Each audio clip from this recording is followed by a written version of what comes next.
This week on the Jock and Nerd podcast, we break down the wild Peacemaker Season 1 finale, plus some of the crazy rumors, theories, and speculation about the Doctor Strange sequel. The Boys is getting an animated spin-off show. Spider-Man No Way Home passes Avatar's domestic box office. Our best look yet at Micheal Keaton's new bat suit, and a whole bunch more. All in this edition of the Jock and Nerd Weekly for Monday, February 21st, 2022. Hey, this is for the Jock and Nerd podcast. This is Simon Rex, a.k.a. Dirt Nasty, baby. You know, I like to listen to the Jock and Nerd podcast when I'm driving to work. Wait a minute, I don't have a job. So I like to listen to it when I'm driving to your mama's house. Ha ha. You tired of boring podcast shows? These guys at Jock and the Nerd are the funniest, most entertaining nerds on earth, so check it out, baby dick. Check one. All right, this is for all you fans out there. Let's give it up. We jockin', we nerdin', we funny, disturbing. We jockin', we nerdin', we spoiler alert. Oh yeah! Hello, listener. What's up? Welcome to the Jock and Nerd podcast, where we bring you comic book and superhero, TV and movie news, reviews, and whatever we choose. Jock and Nerd. My name is Imran. My name's Anthony. He's the Jock. He's a nerd. And joining us, someone who makes a way better NFT collection than that stupid bored ape. It's Rug Boy. What's up, Rugs? I like to have a non-fondable testicle. You're That's very fungible. And, you know, that ape is just bored and it's making so much money it annoys the shit out of me. Why? What's with this ape? Why are you surprised that dumb things are popular? Like pop figures, bored apes, like all just the most fucking stupid, ridiculously lame shit, and people love it. So what else? If stupid shit is popular, we need to insert ourselves. What's stupider than a Rug Boy NFT collection? I think that would be lovely.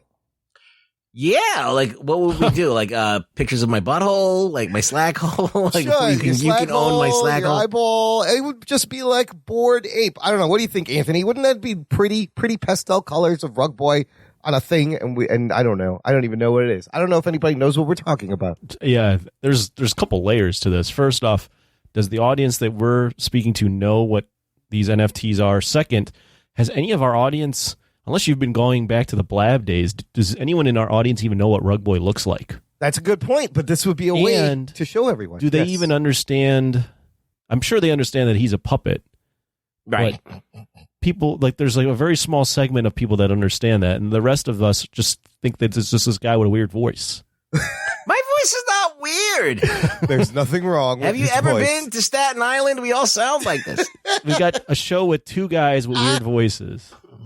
Look, if a that goddamn bored ape bullshit can make all that money, there's no reason. I think Rug Boy is just as bored as that ape. Right, Rugs? You can be... I can be more bored. Yeah, if you can be more bored, I think we got a hit on our hands. Anyways, I don't know. Let us know what you would think about Rug Boy NFTs. I think it should take over the world. I don't know. If it makes us some money. I like crypto, the super dog, not the fucking fake shit. Oh, crypto, Superman Fake stuff. money. Yeah. All right, you bastards. Let's talk about some geeky shit right now. The Jock and Nerd podcast. I only talked about this last week, but I can't get enough of this Doctor Strange in the Multiverse of Madness trailer. Did you watch it any more times, Anthony, after we discussed it? Probably another 36 times. Right? After. There's a lot to dig in. We discussed briefly, but I feel like we just scratched the surface. I have so many questions and the theories coming out online, and the speculation of the cameos is insane and makes my head spin. What have you guys heard anything? Are there any moments in the trailer that stick out to you that you want to discuss? I mean, from what I seen from the trailer, I feel like there's definitely going to be huge implications to the Marvel universe, and it's going to be, you have two beings that can call upon the multiverse. Actually, 3 with America Chavez, right? Oh, they can fuck with the reality and multiverse like realities. America Chavez Yes. makes portals into other realms. Yep. Wanda can create other realities and probably draw things in from other realities. And Doctor Strange can bend reality. Can do what he did in the Spider-Man movie. So he can bring people in from other places and make people forget Peter Parker is Spider-Man. So you have all of these monster powers at play. And so I'm interested in that. I really don't care about the cameos because that's just like sprinkling of bullshit on top to like get everyone talking, but this is what we're doing, right? So let's talk about it. Like, I just care about the implications. I don't care who's really in it. I just want to know what it means for the Marvel Universe. You could kind of tell if you really hyper analyze that trailer that there's, Captain Britain's in there. Well, more guesses on the glowy figure. Like this one glowy figure, and there's several Monica Rambeau, Maria Rambeau. We mentioned, a Tony Stark variant. And then the new one was this one guy's like, I looked this up at 8K and I brightened it up and it's King. It's King the Conqueror is the glowy thing, was the newest thing I saw. It looks the closest, that 8K image, to me, it looks closest to Jonathan Majors' King. It does look like Jonathan Majors a little bit, but so that's weird. Now you got King. King also is a multiverse thing from Loki. Yeah, Kang is the time traveling, and then you think about, are there going to be Fantastic Four characters in this since he was involved with them? Is that how they bring him in? Is that how they bring the mutants in? You know what I love about that shot of those Ultron bots walking like Iron Legion, like that, a timeline where Tony Stark actually does create the AI that's stable. It doesn't become Ultron. It becomes this fucking soldiers, robots protecting the universe, the shield. The thing he wanted to make, he actually makes it. Yeah, that's kind of cool. And then I was just going through the trailer again. I just paused it on this one shot of Doctor Strange and America Chavez when they're falling through realities, and there's dinosaurs. Oh, there's a scene. They're passing by. There's Savage clearly Land, a jungle. probably, right? Savage Land. Geek boner. You can see Khazar pop out. Yeah. Holy shit. Anything else, Anthony, that pops out at you on this trailer? I went on a kind of a deep dive of different speculation and theories and things along those lines, and I think similar to WandaVision, where that took a lot from House of M. Yeah, I think they potentially could be going down that path. And I saw something on YouTube. I think it was from New Rockstars, either New Rockstars or Heavy Spoilers, one of those two. And first off, it sounds like Wanda might be the villain in this, or a version of Wanda might be the villain. But there was a theory online that we know that Professor X, or at least Patrick Stewart, is somebody in who this. sounds like Patrick Stewart. Patrick Stewart looks like he's in this for sure. Right. Yes. Maybe a version of Professor X in the Illuminati. But it sounds like potentially that the Illuminati might have been holding a version of Wanda in a cage. Oh. Because if you look at there's a scene where she's bloody. There's a zombie. Yes, there's a zombie Wanda. There's a bloody Wanda. Yes. No, but there's a scene where she's bloody, and if they zoom into her eyes, it's these cages. There's another scene earlier with Christine Palmer where these like glass cages. Oh, so the Illuminati might be holding like a dangerous version of Wanda, and she gets loose or something. And perhaps with the multiverse being all back, within.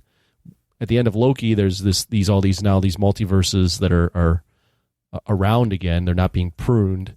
Perhaps in this continuity, Wanda, instead of going no more mutants, which is she does at the House of M, and if you're not familiar with the House of M, that's a storyline where she creates a reality for herself, a utopia, and then gets all pissed off and wipes out mutants. Instead of that happening, she might open up the portal and be like, mutants are back or something like that. Well, I think I don't think she's going to say that line. I think that she's in pursuit of her children, bringing her children back, getting them back from some other dimension. And she might pull them from a dimension where they are mutants. And in doing that, she'll pull all the rest of the mutants. Check out this theory. This I heard on the Campia show that apparently has been online. And he was like, here's a theory about how to bring in mutants that is actually solid and would make sense and would honor like the where have the mutants been question if you just bring them in, right? what if, this is what the theory is, what if there were mutants and Wanda already has said no more mutants, rewritten reality, and has gotten rid of them? None of us would know. And now she undoes that reality, and everybody will now remember that these mutants have been here the whole time and they have contributed to major events, and it's everything. I feel like if they were going to do that, they would have set that up or Easter eggs for that in WandaVision. Well, no, but it kind of makes sense if you think about when we first meet her. She can't remember anything. She's called Miracles. Like maybe that was right after she did it. But but we went back to her childhood in WandaVision. They could have at least dropped something there. I mean, it's not unlike Marvel to just retcon shit. Like sure, but no, but that's the thing is you could just say there were mutants. None of us remembers any of that because she changed it and now she's undoing it. So that's very convenient and takes care of a lot of things. The only thing I think that is possible. The only thing is this story is like all these theories are very Wanda-centric, mutant focused. Yeah. And if we've known anything about these films is they still revolve around the title character. So like, for instance, Captain America Civil War is still about Cap and Buck's relationship, and Spider-Man No Way Home is really about Peter Parker becoming Spider-Man. So although I think it's possible that this is a backdoor way to include mutants, I think it's almost swaying too far away from Doctor Strange, and I think the story is still going to be a Doctor Strange story. Well, the Darkhold is in this too.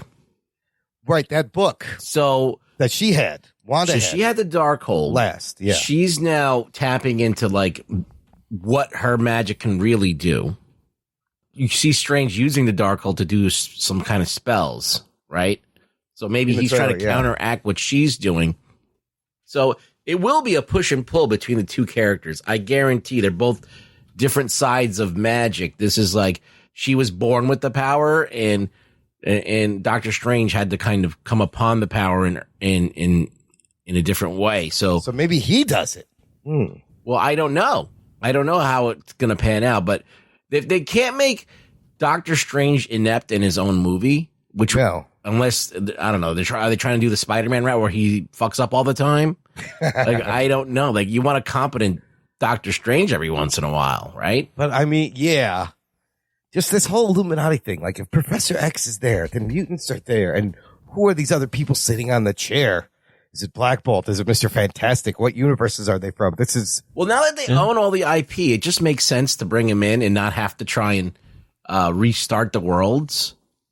But it is weird that they're not taking the opportunity to actually do them differently. Or maybe it is different because they're from a multiverse and they're not like if Hugh Jackman like appears in the fucking yellow tights, then fucking everybody's going to be like, what the fuck? Like, what? But I mean, if Patrick Stewart is there, why not? Okay, so regarding that, here's a couple of stories about some of the other rumored cameos. Like, there's been one going around about Deadpool. And Ryan Reynolds talking to Variety goes, I'm really not in the movie. I'm promising I'm not in the movie. Of course, he has to say that, and he's not in the movie, but Deadpool could still be in the movie, regardless if he's not in the movie. Maybe he's just voicing the character. Yeah, maybe it's you put it on somebody else. It doesn't matter. So, I mean, any of these, after going with what we went through with Andrew Garfield. Poor Andrew Garfield, who had to lie through his teeth over and over again for months.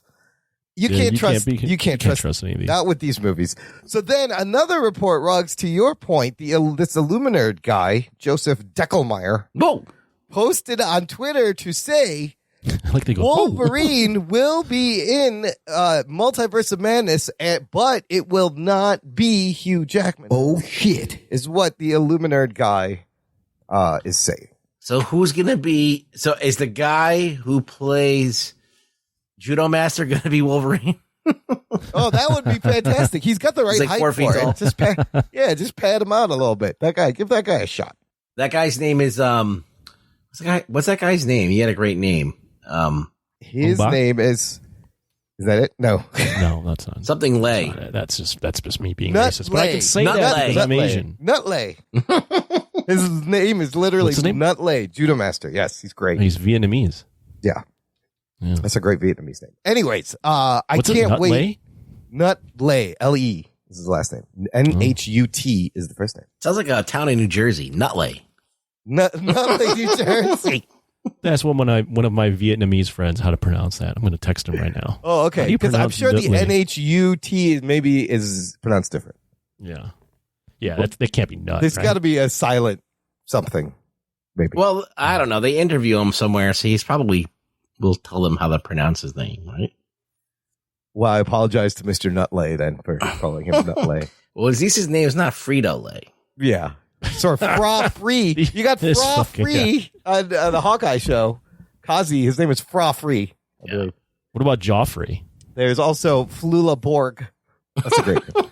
He was Javelin in the Suicide Squad. What? Flula Borg. Flula. The guy who played Javelin in the Suicide Squad. You know, the funny thing is, like, we're making fun of names. I'm sure there's someone like in another country that reads your name, Imran, and starts making fun of your name. Or even just like American names. They're just Imran. like, Steven, that's so Naveed. dumb. Yes. Well, yeah, no, Imran, nobody ever says I it always right. just say, I'm Ron.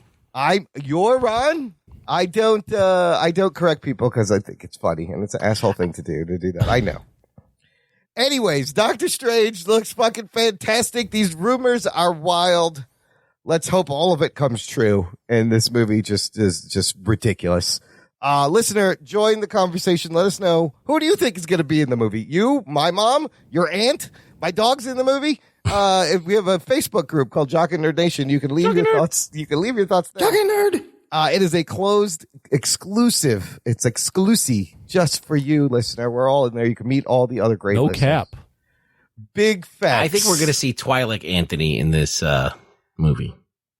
Oh, Twilight Anthony? That guy we should also. Twi'lek? Yeah, is he a Twilight? Oh. Was he a Twilight? Or was He it? was a Twilight All on the right, Boba yeah. Fett show. Yeah. Oh, Alien Anthony. that's what the alien was, a Twi'lek. It's Yeah. Twilight. They have the nice. I thought you were making like a Twilight joke. No, I wasn't. Is there one to make? Like, I don't know. I didn't know where we were going with that. Twilight Anthony. Oh, Jesus. Turns into a vampire, gets really pale. Yeah. He sparkles in the sun.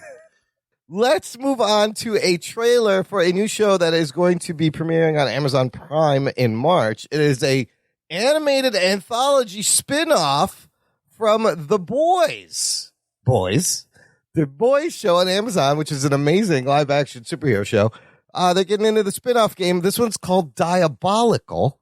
It is an 8-episode animated anthology. These episodes running 12 to 14 minutes each, so they're short. Coming all out on March 4th, the same How day. long? Say that again? 12 to 14 minute episodes. Oh, wow. Yeah, so they're not even like full half-hour episodes. It's coming out March 4th, the same day the Batman releases. But from the trailer, you could see a lot of different creators, a lot of different animation styles. Rugs, what did you think of this? Does this look fun? You going to watch this? This is like the answer to like the Star Wars shorts that they put out a few months ago. Oh, like the Star Wars Visions, the anime anthology? Yeah, a little bit. Yeah, I mean, this looks good. There's parts of it that are looking pretty cool. You know, I think overall it should be fun because The Boys is usually pretty fun, and it looks like the main theme of this is we've exposed Vought as actually engineering these superpowered beings. Right. Maybe they've now monetized it, and basically for a price you can get a hold of this shit and put some bird shit in And your take veins. it yourself. Yeah. And take some bird shit. Yeah, you get some bird shit to give you powers. Mix some bird shit in there. Yeah. I'll drink it up. That's a callback to another episode that you have to download and listen to if you want to get that joke. Yeah, so they basically, it seems like that's the theme of this. Like, people are taking this, what is it called? I don't remember what it's called. The fucking, Wasn't the serum like V something? Yeah, I can't remember what it was called. whatever. Yeah, It there's was the serum. called something, and now they're Compound taking it. V. Compound V. That's Oh. it. Yes. Fuck. That's when you see, it's like two vaginas. It's like Compound V. They're interwoven. Yes. How do they Compound connect V. this way? Yes. Anthony, what'd you think? It's violent. It's sweary. It's bloody. Does that Yeah, it sell looks fine. To be honest, I didn't even know that this was coming out, so it kind of caught me off guard. I'm sure it'll be good. I'm sure there's going to be, just like any show, there'll be good episodes and bad episodes. It's kind of like, as you mentioned, Star Wars Visions thing. Yeah, they Maybe were kind of like also kind of like a Marvel what if, where it's just we're going into animation, we're going to tell these kind of different stories. And this one, they're going full out with different creators and voice actors and all that stuff. So I'm sure it'll be fine. I think overall, I like the boys. It's also the guys behind Invincible, I think, are part of this. Yeah, Well, that's like all a good crossover. stuff. Yeah. I think but candidly, there's only like so many universes I can get into. Yeah. And to kind of dive into this and potentially, get upon an expanded boys universe, I just don't know if I have the It's like the stamina bandwidth for it. The Yeah. bandwidth, yeah. But I'm sure it'll be good. And if someone says it's good enough and Imran makes me watch it, I'll watch it. I mean, the nice thing is they are short episodes. It's going to be a that's quick nice. watch. But you're right. Does every IP need to be expanded? Does every universe actually need to be expanded at such a rate? They're doing it with Lord of the Rings now. You're going to see a lot of that shit. Yeah. This looks great because you notice some of the creators are like Evan Goldberg and Seth Rogen. Justin Roiland, you notice clear Rick and Morty style animation. And then there's some like really dope anime, like really well rendered animation. Then you got Aquafina. Garth Ennis wrote one, so I'm curious because he's the creator. I'm curious what that's going to be. It seems like it's 12 to 14 minutes, 8 episodes. I can't do math, but it sounds like 3 hours? No, I think you may be a little over. I think it's. Wait, hold on. I don't think Many- it's. Wait, like How long? How many episodes? if they're 12 to 8 14 minutes, so let's do episodes. Say 13 50 times 8. Yeah. And that is 100. That's 104 minutes.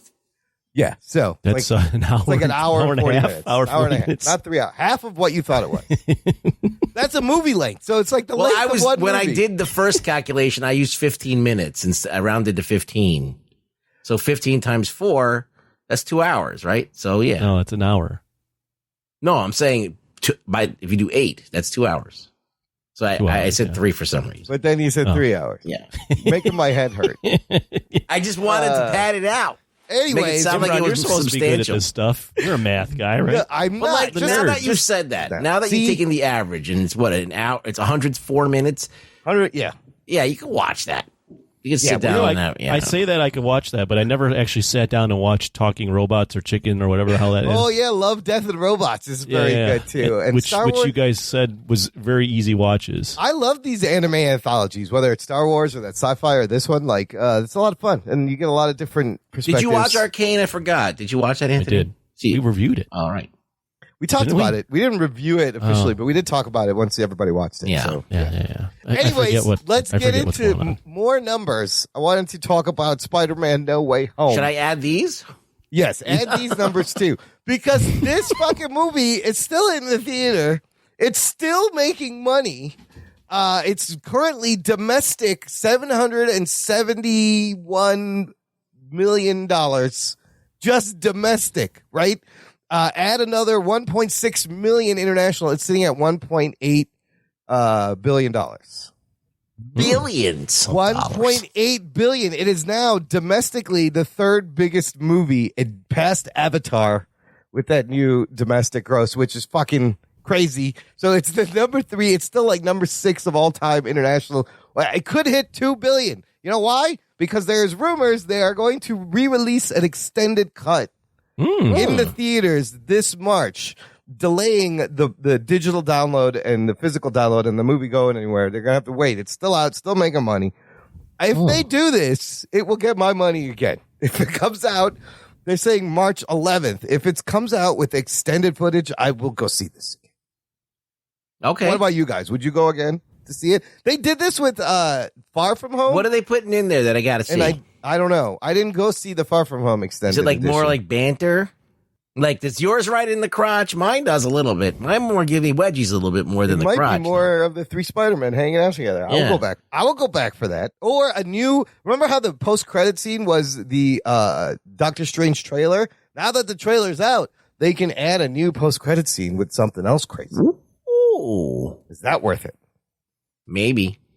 I've seen this movie, I think, 3 times in Wow. theaters, so Yeah. I probably won't go see it if it gets re-released. You've done the Lord's work already. I've contributed. You've contributed, but fuck, this movie just keeps making money. Tom Holland just had another movie come out this past weekend, Uncharted.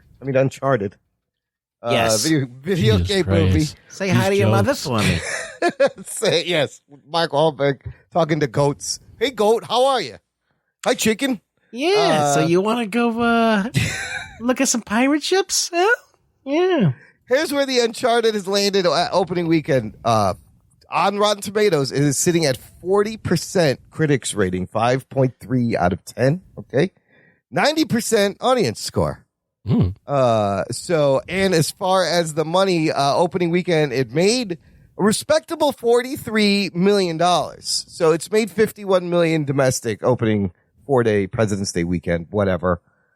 139 million worldwide. I guess it's not bad. I mean, it's not. No, yeah. From what I've read, it's actually pretty decent.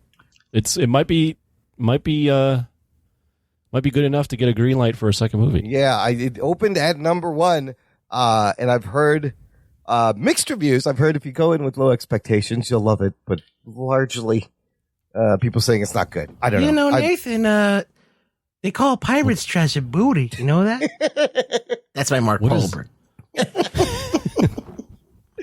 Booty. Yeah, I have no interest in actually watching this stuff. So that was the worst Mark Wahlberg impression ever done, and you can thank me later. It's fine. Lame. Thank you, Rug Boy. I just think it's interesting that like the Tom Holland star power. Do you think this is working for it right now? But after the Spider-Man with this, yeah, of course. million? I think that's definitely got to be. There's got to be a little bit of residual. Also, Uncharted's a wildly popular game. It is very popular.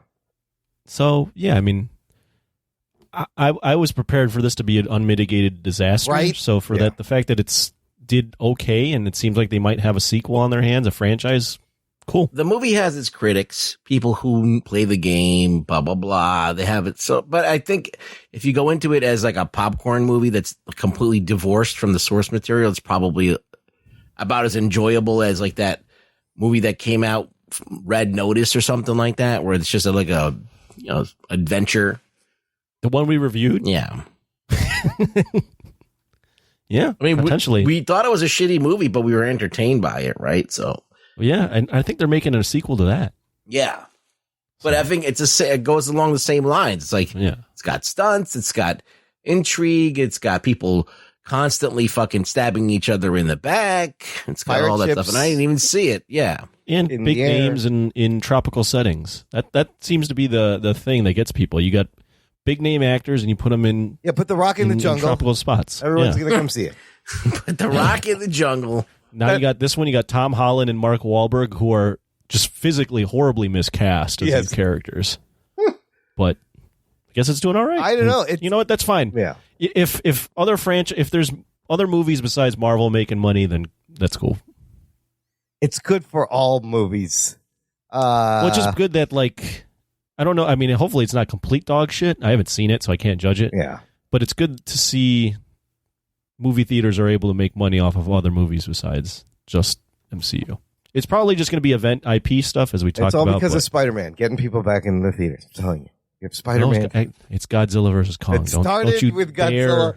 Take away the credit from who the king really is. That was during the pandemic in March. That was almost a year ago today. Yeah. It'll be a year soon. When I went to the theater, I was fearing for my life of getting sick from fucking corona. Remember how different it was just a year ago today? And you're like, should we go? I was like 8 seats from the next person, and I was just like, oh, shit. Someone. But people were like, I'm going to risk my life to see, a giant lizard face off against a giant ape. It's amazing. And they did it. They were brave individuals who survived. You are heroes.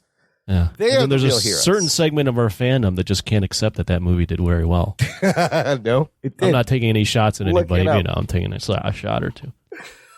Wait, last bit about Spider-Man No Way Home. Update. Remember we talked about the Oscars and they're doing the fan-voted Oscar fan favorite movie? Yes. That's a joke. And I thought this was to make Spider-Man No Way Home, to give it something, to give it some acknowledgement. Guess which movie is in the lead in this fan favorite fucking thing? Clifford. Don't believe that. Clifford the big red dog, right? It's not Clifford. It's not Spider-Man No Way Home. I clicked on the article, so I can't. It is a movie called Cinderella from Prime Video starring Camila Cabello. Cabello? How do you say her name? That's she's box a singer. office poison. No, I'm kidding. That's when you have a case of a very popular pop star starring in a movie, and that fan base is pretty active. That being said, I still don't believe. You don't believe that's actually I happening? don't believe that Cinderella is getting outvoted or is outvoting Spider-Man: No Way Home. That's crazy. It is another Spider-Man: No Way Home was a pop culture event. Who's I seen didn't this even know fucking movie? Cinderella Me neither. existed. Yes, I'm until like, you brought it up. I didn't know that either. That's why I was surprised. I was like, what? I thought it was going to be something at least I recognized, and I'm like, fucking Cinderella. It is another Sony So do you picture. think that there's political machinations going on here? No, you know what? It doesn't I don't know matter what what it the is. votes say. They could just give it to whoever at the end. Just give it to Spider-Man. Like whatever. There's no There's no way it's to so count stupid. this. There's no trophy. You don't even win anything. There's no trophy. It's just a fucking thing. So you could say Spider-Man. Your MTV Movie Award. Yeah, it's People's Choice. Becomes People's Choice popular movie. Anyway, I thought that I was like, what is this fucking Cinderella movie? Yeah, people are weird. Listener, if you want some cool podcast merch from the Jock and Nerd podcast, visit our TeePublic shop. jockandnerd.com/shop will get you there. Jock and Nerd. And you can get Rug Boy on your chest or on your cell phone case or on a mug, or you get our old logo or our new logo, bunch of tees, hoodies, lots of fun stuff, tank tops. Check it out. jockandnerd.com/shop.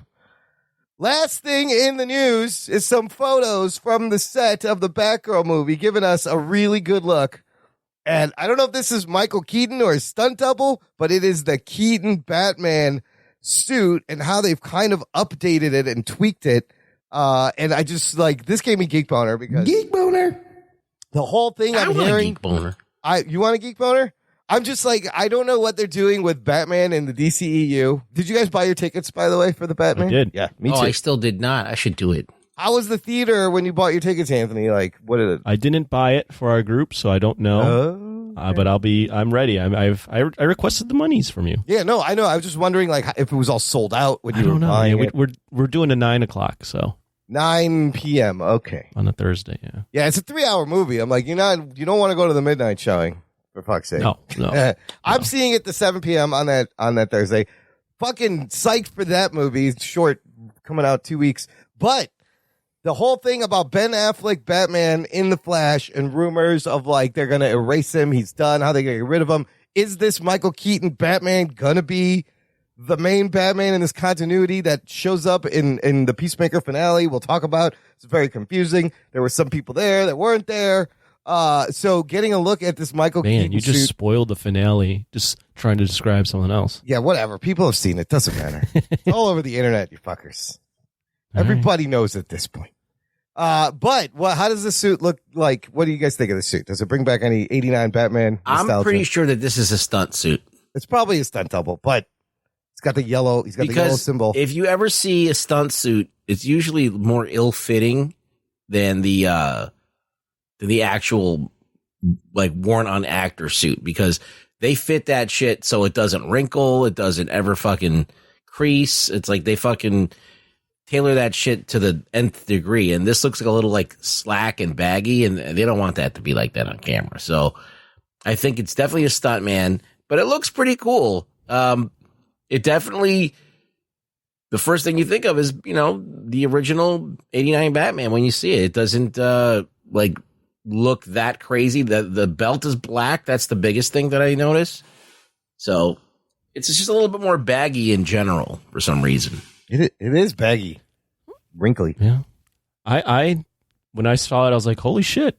Like, that old Batman is back. And Keaton doesn't, probably just because you can see his chin, but Keaton looks like he's filling that, and he looks young in that. He does, if that's him. And, well, the only thing that was strange to me, though, as I'm looking at these, is this is on the set of Batgirl. Right. And you have J.K. Simmons there. Yep, as Gordon. Yeah. As Gordon, who was the Gordon, as you mentioned, in the Snyderverse with Ben Affleck. So I'm just wondering how this all connects. Yes. How we have Burton's Batman with Snyder's Jim Gordon and in Batgirl. In Batgirl, and there's also a Matt Reeves James Gordon, who's a completely different person. This is where things start to get... That movie is not a part of anything right now. But is it, though? If you still need a main Batman in this continuity, who's your main Batman if you're getting rid of, supposedly getting rid of Well, it's going to be Affleck? Batgirl. So you're not going to have a Batman. It will be... That was the rumor we talked about a while ago, was that Batgirl and Supergirl were going to be the new Oh, right. world's finest. Yeah. Oh, and we're going to see Supergirl in the Flash movie also. Yeah, they're gonna kind of do a little flippy do. That's maybe okay. So that could be what they're doing. Yeah. It is very cool though, because we don't see it in the Flash trailer. We just hear it. Right. But to see that old bat logo with the yellow, I love it. It's I love it. nice little kick. Absolutely. Reminds me of being fucking 13 all over it. When you were singing Prince in your underwear. That's right. In your living room. I painted half my face white and I was doing the bat dance. Yeah. Half naked. Oh, you weren't white then. Oh no, I was white. I had to paint my other myself. side brown to look like the fucking Prince guy. The double cape on one side, purple suit on the other, singing bat dance. What could be better? Gentlemen, let's broaden our minds. Lawrence, so good. I remember walking into your office and you started playing that, and then you started singing it. And I had to hail! leave. There's a new king in town. This guy's singing. He's singing like- Party Man. I was thinking Party Man and Bat Dance. I was like, remember this shit? Bat Dance? This is my shit. I did the Batusi in the office, and I did a little 70s dance. It was great. Were you on your like ball that you sit on? I was bouncing on my ball with a Wolverine claws and Thor's hammer and bat cowl. It was very confusing. You guys are not going to get a better podcast host than Imran. Look at what the shit that he's up to. That's what I do. This is what people It come just to me never for entertainment. stops. There's just so many They things. know. They know. Okay, All we're going right. to stop here for now. Wait, Take a I break. got an update. Yeah. Oh, how do you say it? It's Nootley Nootley. or Nootley. Nootley. So we were close. Nootley. We were close. Nootley. The LA is Lay. pronounced lay, Lay. but the NHUT is pronounced like NG oot, like but this G is silent, so it's Nootley. Nootley. Nootley, I Newt. believe. So they'd be like, "What's up, Newt?"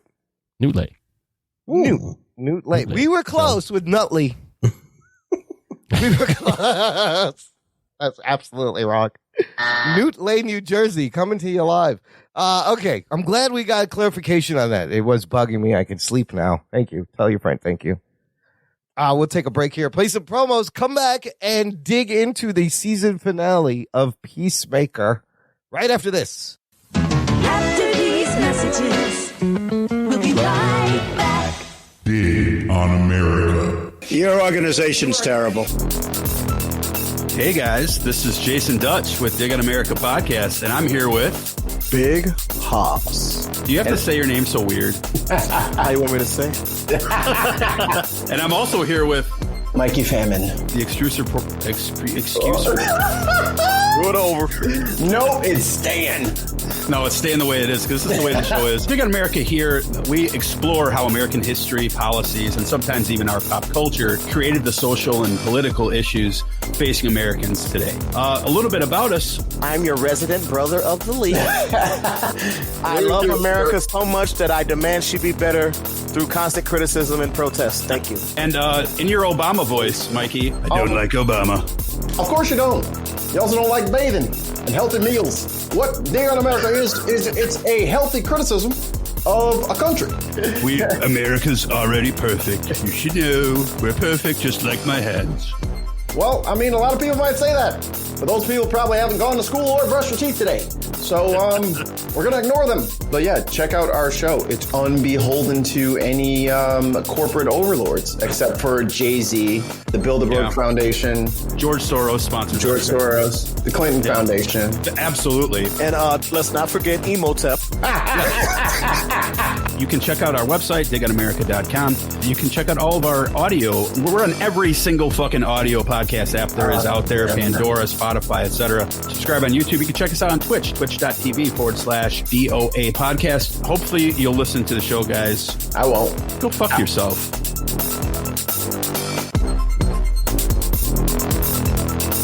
Dig on America. And nerd. Listener, if you enjoy the show, if you are a fan of this very podcast, join our fan club. Visit jockandnerd.com/Patreon. Jock and Nerd. And you can support the show, and the show keeps coming out, and you will feel like you are a producer, part of the show. Huge thank you this week to our latest $10 a month supporter, Trenton Smith. shit. Yo, T Money, T Smith coming through with Big money. Big money. Thank you. Great tier. T Money now gets to enjoy an exclusive podcast feed that has bonus content. The shows come out early. For example, when the Batman comes out, the minute I get out of the theater, I'll get in my car, I will fire up my phone, I will record my instant thoughts. You're going to hear that on the Patreon before we do our review. All three of us, if they remember, they will do it too. But that's the kind of fun stuff you get. And Trenton gets to hang out with us every month on Discord, since we do a Patreon-only Discord. This month's Discord hangout is this week. It is tomorrow as the show posts, Thursday, February 24th. Oh, Jesus. 8 p.m. Central America time. Central time. Chicago time. Well, I have an announcement. You're not going to be there. I'm not going to be there. Yeah. Okay, that's all right. Who might be there? Delhauer might show up again. Dope Pope might show up again. I've extended it. They had a good time last time. And our usual crew of Discord hangouts. It's always fun. It's too late for Bilotti to join us. That's the thing. I want next time Bilotti is on hiatus, we are going to get him into that month's Discord. I think he would be a blast to hang out with on the Discord. Okay, cool. Ranting and raving would be hilarious. So sign up for the Patreon, and if you don't miss this month, you get next month. We're doing it every month. jockandnerd.com/Patreon. Let's get to Peacemaker, the finale. It's over. Episode 8, Peacemaker finale. Here is your spoiler alerts. Let's spoil some shit, Batman. This episode titled It's Cow or Never. Is that a song? Is that a Roy Orbison song? It's Now or Never? A lot of people did it. Elvis did it. Classic, yes. It's Cow or Never. Of course, the whole show written, and this episode directed and written by James Gunn. Before we dive into the show, HBO did announce that it had the biggest single day performance, the finale for any HBO Max original series, and got 44% more viewers than the premiere. So by the end of this thing, this thing picked up almost half as many more viewers. And also, James Gunn announced on the same day, he's engaged to Jennifer Holland. I thought they were already married. I thought they were married too. Yeah, no, they were not married. Okay. But he put a ring on it. Good for him. Yeah. What was he waiting for this whole time? I don't know. He was like, he's like, I got the upper hand in this. I'm the director. But then he put her in the thing. And he's like, oh shit. I would like to direct your finger into this ring. I gotta fucking put a ring on. Can we do that? I don't know. You think that's funny? He does it right after the show premieres? You don't think that's a weird thing? No one wants to say anything because it's very uncomfortably true. That's right. I like that he said it and then we didn't laugh and he's like, wait, no, you don't think that's funny? You don't think that's weird? Everybody awkwardly just shuts the fuck up. No one's thinking that. It's just it's interesting timing. Yeah, for sure. Definitely. Listen, you just flaunted how hot your wife is. Yeah. For 8 episodes or whatever the hell amount. And then he locked it down. Well, this woman is now on everyone's radar, right? Yeah. People are talking about, this person should have been Mockingbird. This person should be Black Canary or whatever, any fucking bird-related superhero that there is. Put some bird shit in there. Yeah, put some bird shit in it. And so, yeah, she's getting brought up for all these other things. So it's like, and I'm sure that that's great for her. I mean, she can do action. You know, she's proven that she's got the kind of chops to make it look good. But anyways, Anthony, this time for the finale, instead of doing the plot, I think we just break down the big moments. So much fucking crazy shit happens. What, you want to start at the beginning of the plot of this? Yeah, and just catch us up what happened last episode. Well, at the end of the last episode, Peacemaker kills his dad. No. And they're basically on a race against the clock because they have to take out this cow because the cow is the food source for these butterflies before the butterflies are able to teleport the cow to an unknown location and will never be able to get this cow again. We also lost out. Myrn as well. We did lose Myrn. Yeah, no more Myrn. Myrn. So now the team is basically trying to, the whole point of this is they're trying to kill the cow before the clock runs out. While doing that, they're also working through the inner turmoils that they all have with one another. just most specifically Adebayo and Peacemaker's, or Adebayo's betrayal of Peacemaker's friendship. So that's basically the episode. And that's kind of where it starts is, they're still bickering, but we have fart jokes, which make everything better. I thought the opening fart joke gag was hilarious. What was the gag again? So she's trying to apologize, and he just starts going, and then Vigilante starts doing it, and then he pulls his leg up, and then at one point Vigilante's eating the farts, and then he's farting. He pantomimes eating the farts, and it's just so silly and so fucking funny. I thought Ruggs would appreciate that fart joke humor. Ruggs, right? Good. I think I had the volume way down, so I didn't get the impact. Anyways, they bring up in the beginning, this is also about the vow he made, as we learned, when he accidentally killed his brother, when he was forced to fight his brother from his dad, because of that, he's taken on this dumbass vow, and Adebayo questions him on it, makes him think about it, and she also tries to call in the Justice League. She's calling Waller. Do you think that's a weird vow to make after you kill your brother? It is a weird vow to make. It's like not really related. There should have been a little bit more content to that. Like his brother died because of peace being refused to be made, but I don't know. It's just weird. Yeah, it is a weird. All I want is peace. I mean, I guess as a kid, you don't really understand things, so you think peace means everyone will just get along. And he's still a big kind of man-child, right? He didn't really advance past that until like the end of this episode, where you do see growth. So he has a little bit of growth, but yeah, he's a child's idea of like a superhero, really, just as a child. And so they're at the barn, and we got more helmets, which are fun. He says there's an underwater helmet. The scabies helmet is there. But then most importantly, the anti-gravity helmet and the sonic boom helmet and the human torpedo helmet. Lots of helmets. But I thought it was hilarious how they lose the anti-gravity helmet right away. That's out of the picture. Yeah, and then Eagly tries to do it, and he's like, fucking fucks it up. That one, I legitimately, when he picks it up, and Harcourt's just doubting it the entire time. Oh my God, it's going to happen. And he's picked it up, and they got the music where it's just like, he's going to do this. And it's this amazing thing, and then he just veers sideways and drops it randomly. She's like, I knew he didn't understand shit. Yeah. There's like, what the fuck? So, yeah, confirmation, Eagly had no idea what anybody was telling him the whole time. He did hug him twice, though, so that's funny. That was hilarious. So, and then another great moment, they go look for the helmet, and I love how they did this. Peacemaker killed Augie last episode, but he's not gone.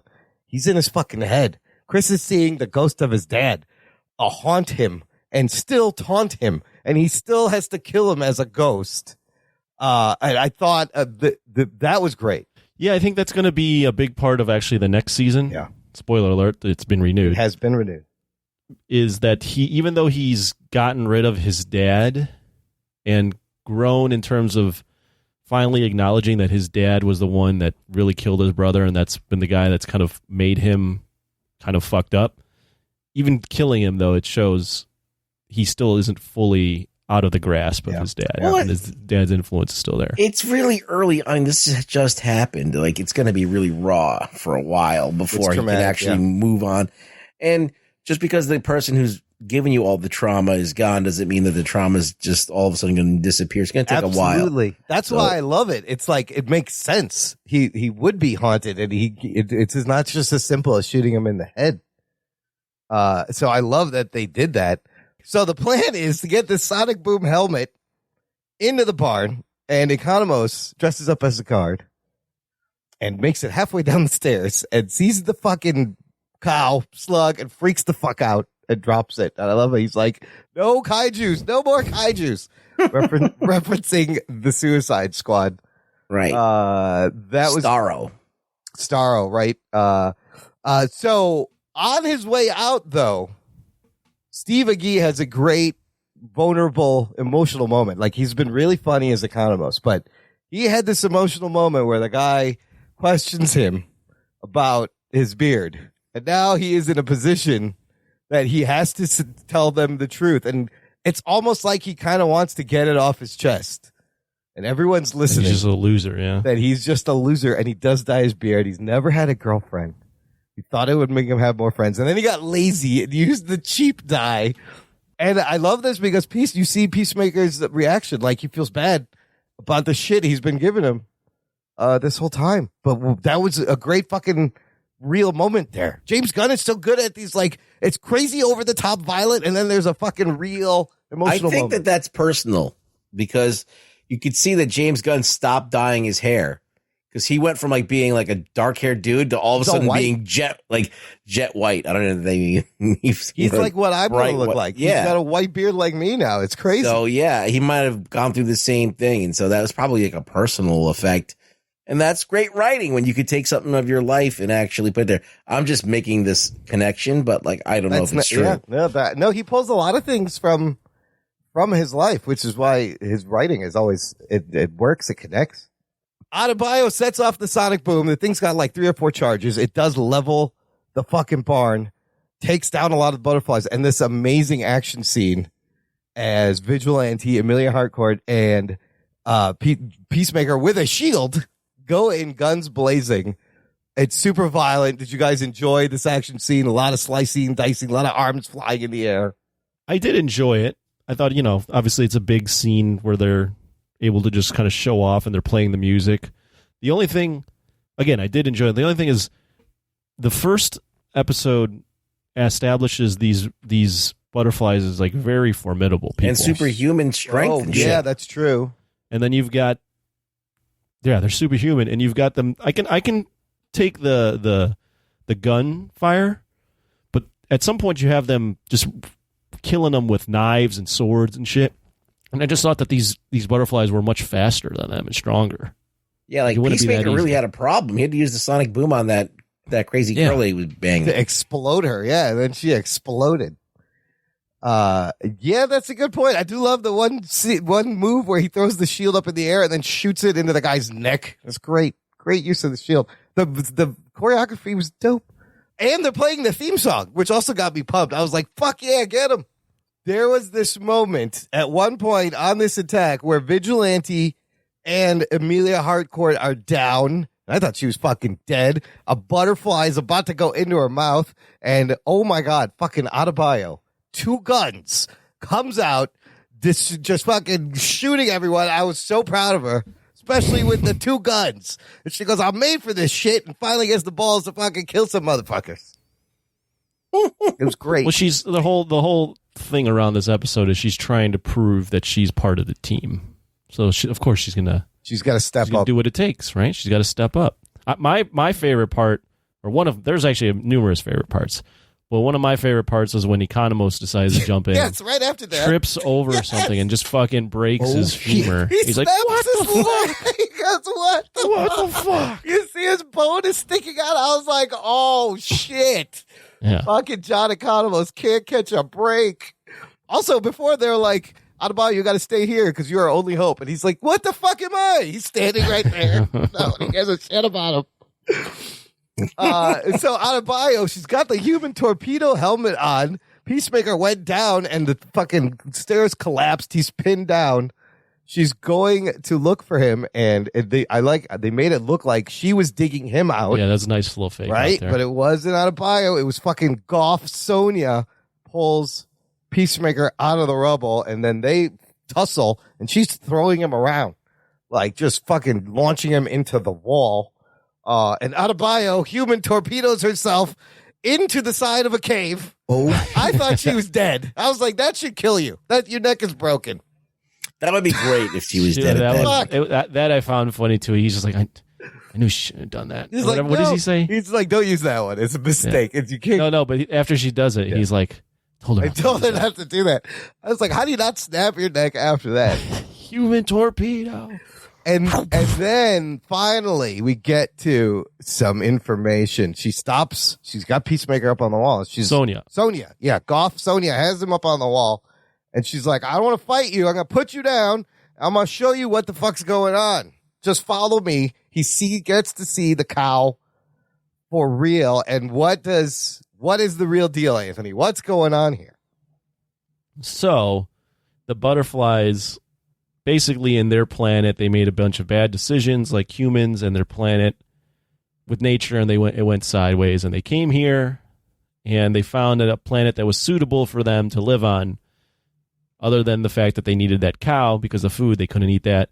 And they realize humans are making the same mistakes they did, not, valuing the science and global warming. And basically Goff Sonya goes on a rant that I think James Gunn's probably wanted to go on.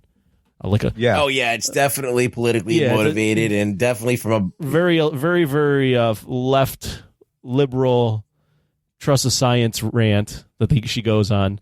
Especially the part where she's like minor inconveniences or as like assaults on your freedom. Yeah, assaults on the freedoms or something like that. I was like, oh my god. That one felt like it didn't work with that. That one felt like it was like, oh, this is very personal to James Gunn. Valuing profit over survival, she says. But anyways, they go on that rant, and the butterflies are seeing that everyone's making those mistakes, and they've made a vow. Yes, here's the vow. Protect humans by taking over people in government so that our planet doesn't end up like theirs. No matter how many lives it costs, just like his vow. Yeah, and so she wants Peacemaker to join them because they need 3 hands to basically flip a switch. Pull the flip. Yeah, switch. Shut up, Imran. They need to flip the switch so that they could transport this cow somewhere else. And as Imran was interjecting, they believe that Peacemaker will help them because Peacemaker first was nice to Goff when she was in a jar, whatever Goff is. And Peacemaker's whole thing is he will kill any man, woman, or child for peace. And this is kind of like a roundabout way of achieving peace by just ensuring the existence of humanity. She goes, be the peacemaker. Right. And now, I love this. He's faced with this choice, with a huge choice. Get peace, but that will involve sacrificing his friends' lives and removing free choice from everyone. Drugs, what do you think about this huge choice and the choice he actually does make? Well, he says activate human torpedo, and then Adebayo goes into the fucking giant thing. That was fucking funny. And she was like, "Oh shit!" And she got like the raw end of the deal. She was like inside this fucking thing. Like, when she splatters, it goes, "What the fuck?" That's great. She's covered in juice from the cow. Great. So he makes the call to do it, and I think that the reason why he did is, I think that at that point he had to decide about because then this whole family that he just kind of developed would be for nothing. Yeah, they'd all be dead. So he didn't want to join them. He wanted to, cultivate what this team that he was starting to feel really comfortable with and feel like, at home with. So he went through some shit with these people and he didn't want to let them down. And I think that they were working towards, even if they found out, the first thing Adebayo says is at least we are the masters of our own fate. We don't have to worry about these people telling. It's kind of weird because James Gunn delivers this kind of political speech, but it's through the bad guy that wants to fix the world through controlling everybody. So that's kind of it's like a Thanos. So so it's kind of like a weird, weird game that's going on here. And I like it because, it has multiple levels to it and it can be seen as in different directions. So I do like it. I got a perspective on it as well, because it's obviously the crux of the series, right? It falls on this. As Ruggs mentioned, Peacemaker decides to kill the cow. Doesn't actually kill Goff. Right. He lets Goff go. Lets Goff live. Yeah. Which, okay. But, basically ends the existence of the butterflies on Earth. So there's 2 things here. There's, as Ruggs mentioned, there's that political statement prior, but for me, it sounded like James Gunn through this series is saying, we are kind of fucking up. Humanity's fucking up. This world is really fucked up and we're not doing the right things, but ultimately it's still our choice. We still, even if we're fucking up the world, that's our choice to do that. And you have to let humans do that. If we're going to do it, it's you can't have an overlord telling us what to do and not to do. It's still free choice. Yeah. Along with that is the crux of what Peacemaker was trying to evolve from. So, as mentioned, he was trying to, at first, he was all about peace and by any means necessary. And at the end of the Suicide Squad, as they showed in the first episode, he was so for peace that he kills Flag. Yeah. Who's he would have considered a friend. Yeah. But he was doing it in the name of peace. And he's never gotten over that. And he's realized that he can't just kill indiscriminately for peace. So when he's faced with the decision again, I think they even showed a clip of him killing Flag again, that running through his mind. Yeah. And he's like, I can't kill my friends again. I can't do it. So I'm Peacemaker, but I'm not the Peacemaker that I was before.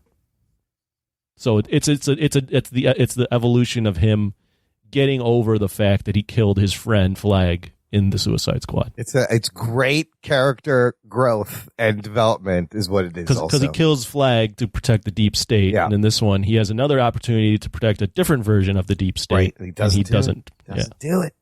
Fuck, it's so good. It was so layered, and I really did just love thinking about like. Yeah, on the one hand, they can fix everything, but it won't be our choice, but it will be for our own good. But on the other hand, we should be able to have the choices to fuck up. And you should have the choice to fuck up. And it surprised me. I mean, I knew he was going to kill the cow, but for a second, I was like, oh, shit, what is he going to do? What is he going to do? But the growth on this character you see is so great. And then we're not even done with the big fucking surprises. Here we go. We get another slow motion James Gunn team walking shot, except Peacemaker's carrying Harcourt because she's hurt and dying. And the motherfucking Justice League shows up. Oh, shit. Geek boner. What the fuck? You see... Not all of them. Not all of them. You see 4. You see silhouettes of Superman floating in the air, The Flash, Aquaman, and Wonder Woman... Clearly, and this is my favorite line of the whole episode when Chris goes, "You're late, you fucking dickheads." And he just walks by them, the disrespect, because they are late. And then as he passes by Aquaman, he goes, "Go fuck another fish, asshole." So great. And then Barry goes, and it's Momoa, and it's Ezra Miller. And Momoa goes, "I am so sick of that rumor." And Barry goes, "It's not a rumor." And Aquaman just goes, "Fuck you, Barry." Holy shit. Oh, shit. He let him swear. This is the DCEU cameo. This was wild. I don't know. Was anybody expecting this? I wasn't. No, I was not. Did you need 4 of them to stop this? You could have just gotten Wonder Woman. Superman would have taken care of everything, really. Yeah. I was surprised, but a pleasant surprise. I know it. And when they showed up, I thought of this earlier. An earlier episode we had reviewed where you were basically saying this is might be in an alternate DC universe, but it's not. No. It's in the main continuity that we know of. Yeah, so it is. It was fun, and was very unexpected to see Jason Momoa and Ezra Miller show up on an HBO Max show. Holy shit, that was wild. Apparently, clearly Gal Gadot and Henry Cavill though are not. Yeah, there. no, those were stand-ins. Apparently, there was a stand-in for Batman, and Cyborg were supposed to be in there, and this is so obviously clear. You know, the beauty of the show is that Warner Brothers let James Gunn do most of whatever the fuck he wanted. Mostly, this is when he threw it out there. He didn't think they were going to let him do it. They cut Batman and Cyborg for reasons. I don't know what that means. Batman, as we just discussed, is having a confusing time as it is, so that kind of makes sense. I don't know what they're saving Cyborg for, where he shows up next. I find it curious that they're like, you can use these 4, but you can't use these 2. What does that mean? I don't know. I think, as you mentioned, Batman, they have a movie coming out with Batman. A lot of Batman. With a different actor. I think there's just a lot of Batman confusion that they don't want to further drum up. For Cyborg, I don't know if that actor is all that in friendly terms now with DC. Right. Remember, he just completely trashed Josh Whedon, who's not involved with DC, I don't think anymore, but still. He's on Snyder's side of things. I don't think he's got a very good relationship right now. No, Walter Hamada, the CEO before, like those two clashed and he said shit about him. So yeah, they probably, but why couldn't you just they didn't show Gal Gadot or there was silhouettes. Why didn't they even let him have a silhouette of Cyborg and Batman and not have him talk? It was just a message. They're sending a message. Like, don't fuck with us. Don't we will fuck erase with you. fucking business. Yeah. I mean, to be honest, when I saw those 4 show up, I didn't even think of Batman or something. Yeah. I just went, oh, these are the Justice League members that they called to show that were up. available. Sure. Yeah, that's fine. These are the guys who are free. And they showed up late. You're late. Batman was home washing his tights. And where is the Batman? But fuck, that was great. I love that he goes, "You fucking late, you dickheads," and then they just let him start. It's so good. So the next big thing that happens is Adebayo has a press conference and she's blowing up everybody's spot. She tells everyone, Peacemaker, Vigilante, were working undercover for the government. She tells them about Task Force X and that her mom is Amanda Waller. And we do get a Viola Davis cameo for like 5 seconds. It's just long enough for her to go, what the fuck?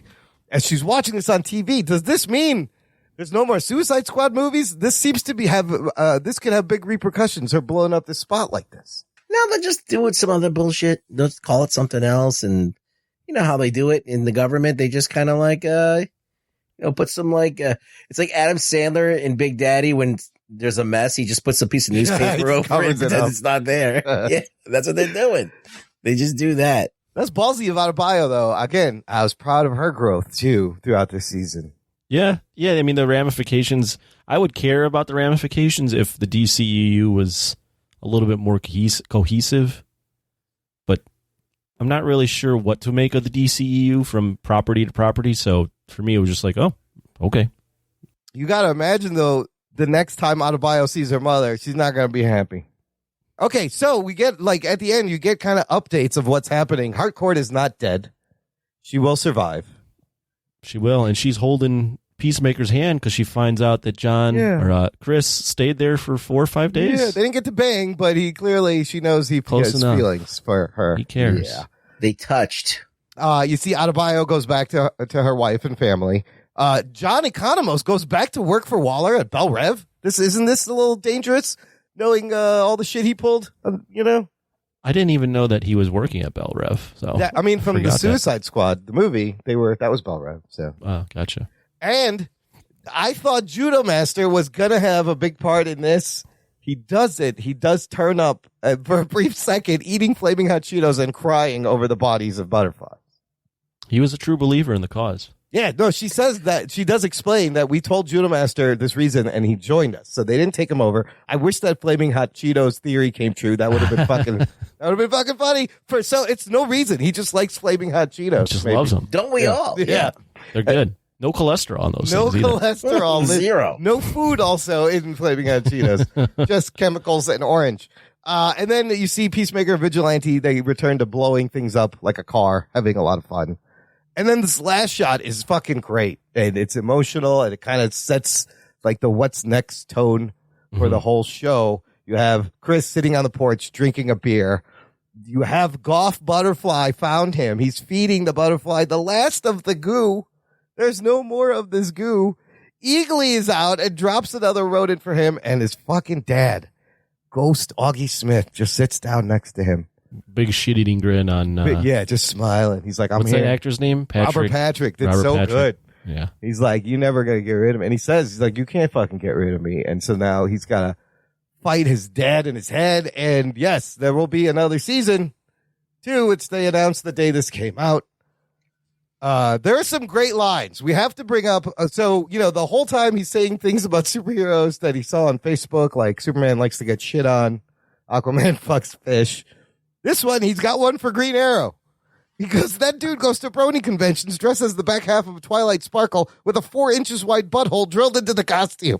And Economos goes, yeah, I heard that one's true, actually. Green Arrow. The line where Harcourt calls Peacemaker Arnold Schwarzenegger. She goes, eat my dick, Schwarzenegger. Yeah. That's great. And the whole thing about diarrhea pants. He goes, he had to wear the diarrhea pants. He goes, I said shit. Nobody said anything about diarrhea. He goes, was it diarrhea? He goes, yes, it was. Diarrhea pants. He washed it out. Yeah, they were talking about ants when they were looking. Oh, yes. How ants are important. Yeah, you see it around? I see some, like, what, do you see anything around? I see like a raccoon and some ants. It's like, that's not what we're looking for. He's like, it's called the circle of life. There's definitely more fish than ants. It's like, not in one place. What a fucking psycho. And here's one of the best things I love about Vigilante. We talked about how all these characters, this whole season, have had some great growth, great character development. Vigilante is the same fucking Psychopath, nothing, does nothing as he was in the beginning. He didn't learn shit. It's fantastic. No. Every character grows except him. It's so great. It's so great.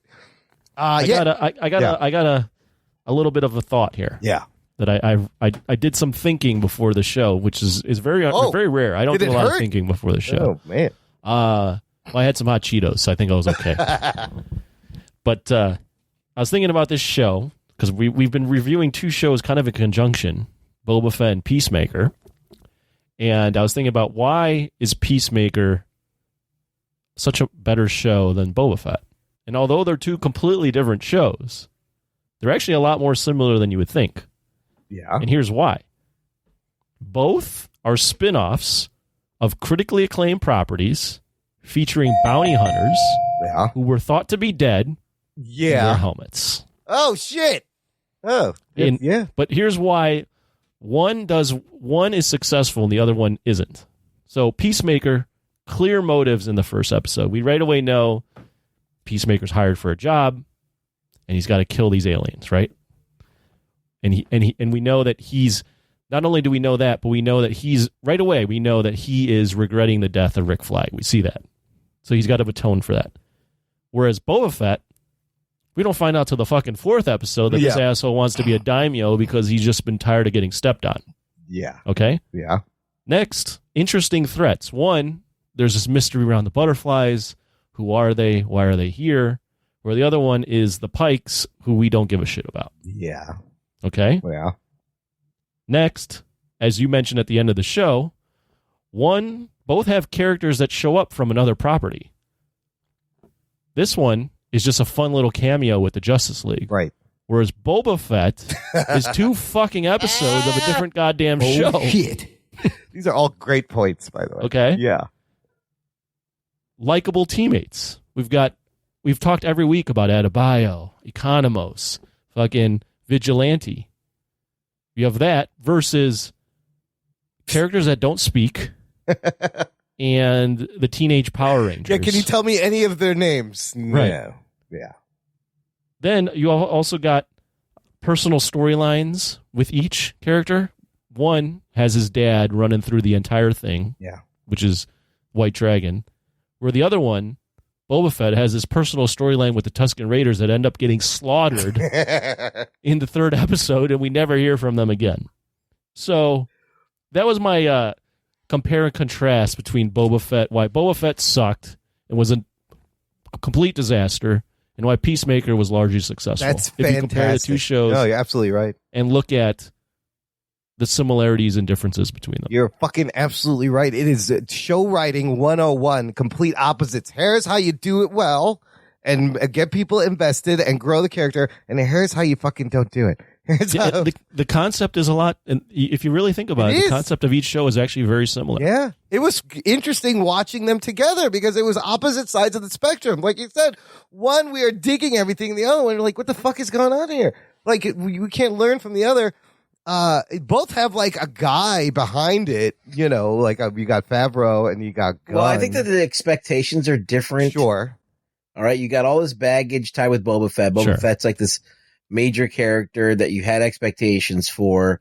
The show wasn't that enthralling, but you know, it's what you expected from Star Wars, so there wasn't anything new happening. It was kind of like this boilerplate, you know, there's a standard, they hit the standard, but they didn't really do anything to really, besides that scene with Luke Skywalker where they had great effects, they didn't really do anything crazy. Rancor, maybe the last 2 minutes you can't really go by that. But what Peacemaker did was established a relationship with the main character to all the other characters. Like, he acts one way with Vigilante, he acts a different way with Economos. It's a very, you know, there's quiet moments, there's moments where he's introspective, and there's moments he's drinking and blah, blah, blah. You see like the whole gamut of this dude. Yeah. It is a Peacemaker show, but all the other characters do get their moment in the sun, and there's all this stuff to it as far as character is concerned. So they're two different shows, and one of them will grab you. One of them has to grab you with like this kind of banter, this kind of character development, and Boba Fett just was a letdown in a lot of ways because there wasn't any of that. There was really hardly any. They were just doing scenes and just dumping exposition and just kind of moving pieces on the board along. Yeah. Absolutely. And to that point, Peacemaker, obviously the tone of the show is wildly different than obviously Boba Fett. But that being said, the tone that they input was entertaining, funny, interesting, whereas Boba Fett, you just chose to cast people and make them speak in very monotone ways to one another, that whenever there was dialogue on screen, it never was riveting. Like you never had any sort of fun banter at all. I don't really think you need fun banter. You could have character progression. Well, not even fun, interesting banter. Interesting. Yes. It's got to be. It has to be something that that lets you know about the character. You have character development without jokes. Like, you can get to know a person without there being. The thing about this show, Peacemaker, is that everybody's got banter, everybody's witty, and everybody kind of like has a level of comedicness, and in reality, that's not the way it is. Some people are not funny. Some people are assholes. But every line informs each character. Like every line they say informs the character even deeper. Whereas Boba Fett had none of that. No. Boba Fett, I found, had the weird experience of, I was like, maybe the next episode will be good. And you hang in there. Maybe the next episode, and it never got to the fucking good episode. It kind of never got there. And this, every week, I was looking forward to the next one. It was just paced so well. So what do you think about this thing that a lot of these podcasters and movie reviewers are saying that James Gunn should be the next Kevin Feige of DC? Like, do you think that should happen? No, I don't think so, because as I stated a couple episodes ago, I think James Gunn is best when he gets to work in his own little pocket. Sure, yeah. But as you just stated, not every character can be as witty and funny and have the dialogue. Like, I think that gets tired of everything in the universe. If every single DC property had that kind of flair, it's so distinctly James Gunn that then it doesn't work, in my opinion. I think you can do it too much. Anything you can do too much, Absolutely. Right? So, but I think that the thing that James Gunn has done well is that he's taken very low risk characters that no one really has a huge stake in. The public at large, comic nerds aside, because there's definitely going to be nerds that know all these characters and things like that. But the general public doesn't have a lot invested in these characters, so he can pretty much do whatever he wants.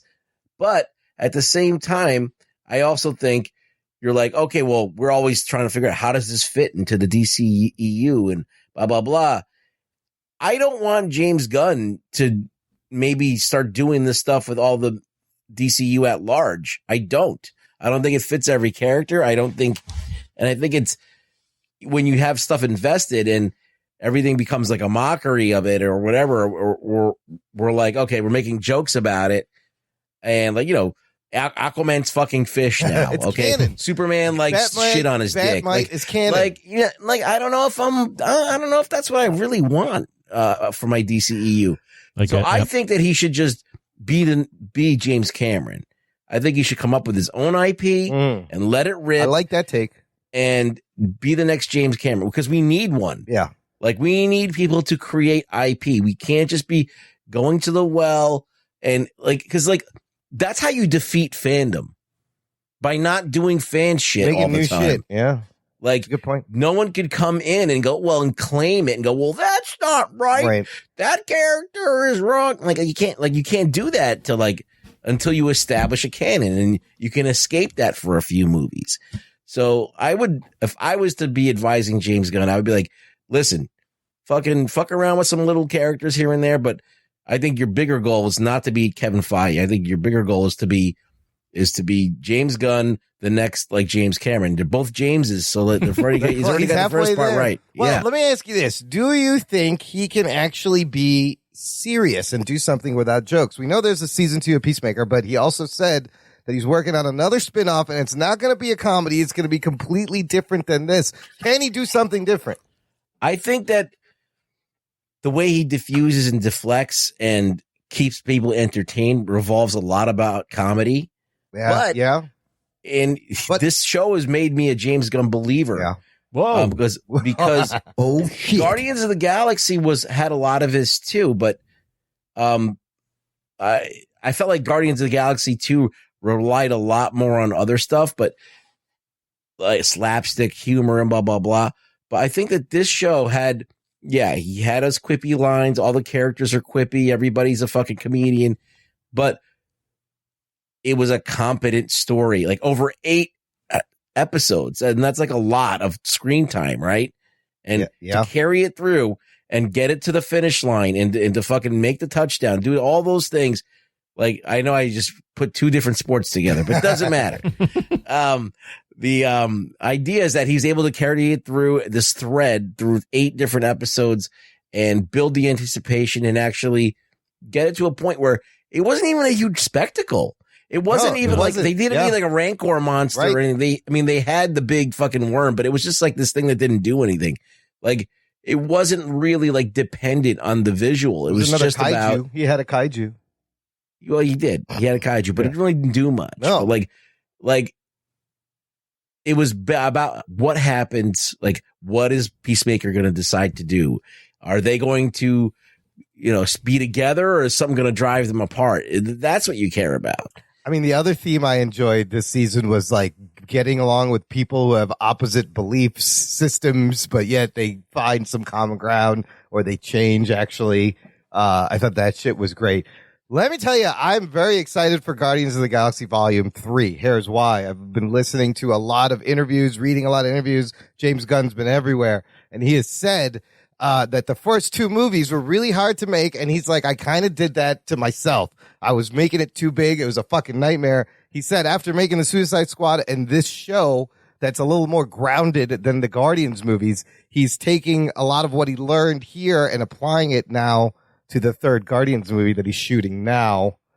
Another great connection, the Ezra Cameo was shot by Marvel Productions on the set of Guardians of the Galaxy 3 as a return favor for the Peacemaker production team shooting Chuck Woody Murn's screen test for Guardians, and that got him the Guardians role. So he has a big role in Guardians. Wait, what? So the Peacemaker production team shot a screen test of Murn, to get him a role in Guardians of the Galaxy movie. Oh, he's in Guardians? He is in Guardians. He said in one of his interviews, he says he interacts with all the characters. He has a pretty big role in Guardians. So you're going to see more of Murn. You like this guy. I loved Murn. Yeah. My favorite line in the entire series is every time I turn around when he's doing something fucked up. Chuck Woody Iwuji is great. That's his name. So but I think this Guardians of the Galaxy 3 is going to be very different than the first 2 movies because of, he's also said that he's going to focus on DC TV. And we just talked about how you don't want him to do that, but he says he doesn't want to do movies anymore. He wants to focus on DC TV. Well, what I'll say is I am excited for Guardians 3. I would caution that it's going to be different. Okay. I mean, it is Marvel still. Guardians, first off, it's Marvel. He's not going to be able to he's not going to push it to the levels he's pushed it here where you're seeing a woman's vagina on screen. But that being said, it's also like Guardians is what he's doing in a PG environment. Like it. Yeah. I feel like you kind of know what James Gunn is, and either you like it or you don't. He's going to throw in a lot of jokes, some of them very dark, a lot of very dark subject matter within the jokes. But then there's a lot of like inner turmoil. He deals with a lot of characters that are dealing with things that they've never really confronted in their life, and they're confronting it through humor and action. So it kind of, the formula is there in terms of like what he does. Yeah, and he's just so good with that. I just enjoy. Yeah, he's just very good at it. I enjoy it. Yeah, but to say he's got a certain brand. Like if you watch his even non-Marvel movies, he kind of does the similar things. He likes gross out stuff. He likes kind of blue humor. He likes quippy stuff. Very Joss Whedon-esque, but like dirty. It's like if Joss Whedon, Quentin Tarantino had a child. I mean, it's a great brand. It's right up my alley. He gives you dick jokes and he gives you heart all at the same time, and good character. Like, that is a great combination. He should keep doing that with whatever he wants to. I agree with Ruggs. I think the end goal should be for him to have his own thing. Yeah. I don't know how feasible that is. I don't know if he's got any characters up his sleeve that he's been, simmering on for years. He made a video game. Oh, he did? It was a girl with a chainsaw. He wrote Brightburn, right, with his brother. So yeah, I didn't really like. like that. I didn't really like that, but then that didn't have a lot of comedy in it. No, it didn't. And that's one of the things he leans on to make everything all right. So, yeah, I don't know. This guy though, he's having a great he's at the top of his game. I mean, he killed it on this. The guy started on Troma films, like B-budget B movies. The only thing I would say, it sounds like a lot of people watch this because Peacemaker 2 has been greenlit, right? Yeah. Yeah, season 2 is on. Yeah. The only thing is, he is on a nice run, but no one watched the Suicide Squad, at least according to box office. So I was just curious. I guess I'm answering my own question. I was just curious how many people are actually seeing what he's putting out. But if Peacemaker got a second season, I guess enough people were watching. Well, he said it was the finale was the highest rated thing that they put out on HBO Max. And I think it'll send people to watch the Suicide Squad now. Yeah, perhaps. And it really he's definitely within his he's definitely in his flow right now. He's hitting. Oh yeah. He's doing the things he wants to do with characters that are part of IPs, but not really anyone loves them, so he can do what he wants. Yeah, I think that this series turned me around on him a lot because Guardians of the Galaxy 2, I felt like it was just so silly. And then we got to a point where Suicide Squad, okay, it looked a little bit more gritty, a little bit more grounded. There was that scene where they're just killing people. Yeah. And I was like, oh shit. I'm like, this dark. I'm like, oh, that's the James Gunn from years ago. Yeah. Coming back. And then this kind of was like, okay, this is just well written. Even if you take the jokes out, it's still well written. The characters are still developing and there's still real things happening. Without if you take away all the flowery fucking fun shit, there's still good shit in there. So yeah, it won me back over. And I know that he's capable of a lot. So I will watch the next series. I'll be anticipating it and checking it out. Yeah, it's going to be interesting to see how he grows and how, versatile he can be. And clearly they had fun making the show, as evidenced by this gag reel he put out. I'm sure if you guys watched it, 10-minute gag reel. It's fucking hilarious. Rugs. I actually have not. Oh, you haven't? You should watch it. I was crying.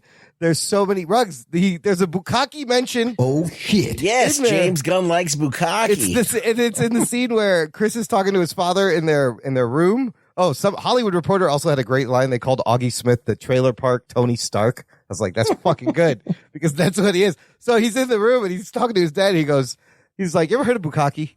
He's like, do you know what a blumpkin is? They're just fucking riffing, it is so funny. And it looks like they had a blast making the show and it comes across when you watch the show. Let me ask one thing. Of the three, after watching this show, who has the most, I guess, how do I phrase this? Who might be the biggest star by the end of their lives? The Rock, John Cena, or Batista? Oh, shit. Or let's go with this. Is John Cena already proven himself to be a better actor than The Rock? I'm going to agree with that statement. I feel like what John Cena has shown us here... That's a different story. You could do one and done there. Those are two different questions, but let's start with that. Is he the best actor of the three? I think right now this gives Cena a fucking nudge up, a head start. Yes, definitely the edge. Batista can still do something. The Rock, until I see Black Adam, I don't know. That may do it for him. I think The Rock is going to be more of a name. It's just going to be someone that you like Arnold or something. Not quite in that pantheon, but just right short of it, you know. He's going to be one of the names when you think about action movies and stuff like that, even though he doesn't have a franchise. But guess what? Cena does. He has a franchise now. Well, the funny thing is they're both in the same franchise. They're both in the same universe. Yeah, in the same universe, yeah. You could see The Rock and John Cena in a DC movie together. Adam. Now, do you think Batista's going to go and he hated walking around in makeup all day? Do you think he'll come back for anything? Well, the thing is, he hated walking around in makeup all day, but he loves James Gunn. So if James Gunn is going to keep doing stuff for DC, there's a world where Batista ends up in DC. Well, that's why they were teasing Bane. That was the obvious thing for him to be. Oh, shit. Oh, he would be a good Bane. You know, the version of Bane that you get in the Secret Six comments written by Rug Boy's favorite writer, Gail Simone. He'd be perfect for that. He actually would fit that. Similar to the Harley Quinn show, there's a really funny Bane in that, too. But he could totally play that. However, actually, the version of Bane that is in those comics is very much like Drax. Very black and white, only sees... Like, that version of Bane that she wrote takes on like a fatherly figure to Scandal Savage, and he's just basically just like acts as like her dad, even though she's like, dude, you're not my dad. Yeah, stop. He's very overprotective. It's so good. I do think, however, years from now, like The Rock has already established himself Rock as is a very, name. very much established. You're always going to remember The Rock. Cena, though, I think right now he's got the edge a little bit after this. He's impressed me every episode. Like his improving, his playing the piano. I had no idea. His being emotional, and you buy it when he's crying. Like I bought it. This is great. I didn't think he could do that. Fun fact about John Cena: he is fluent in Mandarin Chinese. Get the fuck out of here! Yeah. No, he learned Mandarin Chinese. I think part of like doing a tour for WWE. See, okay, this is a smart man. This is a smart individual. You got to be smart to learn fucking Mandarin. Wow. Okay. I'm just getting at that he can potentially he can make movies for that market and get him to be the Chinese Rock. He's like, I'll be the Chinese Rock. Fuck you, Dwayne. All right, let's rate the show. Anthony, final thoughts. What would you give it? Final thoughts. This was a very well executed show. It's not, you know, I can't say I would recommend this to everybody because not everyone's going to enjoy the sense of humor, the dick jokes. Probably why we don't get on as many viewers as we should on this show. Listeners, excuse me, we're a podcast. That being said, I wasn't like blown away by the show. I think it has like its place in terms of what I want to watch and when I want to watch it. As discussed, I don't know if I could take a whole entire universe of James Gunn, but it was very well done. A very well executed show with characters that you knew the intentions, you knew what the motivations were for these characters, and by the end of the show, most of them change in ways that make sense because of what happened in the story. And you had a whole bunch of funny dick jokes. So that being said, I'm going to go 8.5 out of 10. Oh, shit. Oh, shit. Ruggs? God damn it, Anthony. He always takes my scores. I'm going to also do an 8.5. I think that what he did was kind of fun because I came into this being kind of like down on James Gunn, like a lot, because I didn't like his Marvel stuff, I'll be honest with you. And the Suicide Squad was okay. It was fine, but it was like trying to like revive something that was kind of already dead. You know what I mean? So this kind of made me a believer. I was like, oh shit, like I went into this not really being excited at all. And I ended up being like one of the things I look forward to at the end at every week. So, 8.5. I think it's very, very well done. I think that it's not for everyone, but it definitely was in the zone of the shit that I like. And as I said, even if you take out all the jokes, it's still very good. That was my score also. I really enjoyed the show. It's right up my alley, from the dick jokes to the violence to the humor. But really, thinking about these 8 episodes, the connection you have to these characters, the way I feel about them, I feel like I really know them well, and they stick with you, and you root for them. And Freddie Stroma is Vigilante, still one of my favorites, and even Eagly. Like, I was so surprised. And then Cena just surprising the fucking shit out of me.